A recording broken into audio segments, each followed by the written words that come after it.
உலக்கரிய திருப்புகளை உரைத்தவரின் அடுத்த பகை அறுத்தெறிய உருக்கியலும் அறத்தை நிலை காணும். அதாவது சொற்களுக்குள் அடக்க முடியாத முருகன் பெருமைகளையெல்லாம் சொல்லும் திருப்புகழ். நம்ம எல்லாருக்குமே தெரியும், அருணகிரிநாதருக்கு திருப்புகழை எழுத அடியெடுத்து கொடுத்ததே முருகன் தான். ஒருத்தர் முருகன் பக்தரா மாறிட்டாங்க அப்படிங்கிறதுக்கான சாட்சியும் திருப்புகழ் படிக்க ஆரம்பிக்கிறதான்.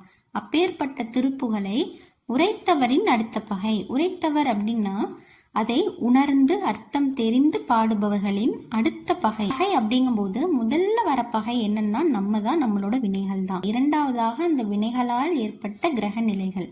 மூன்றாவதாக தான் சுத்தி இருக்கும் பகை.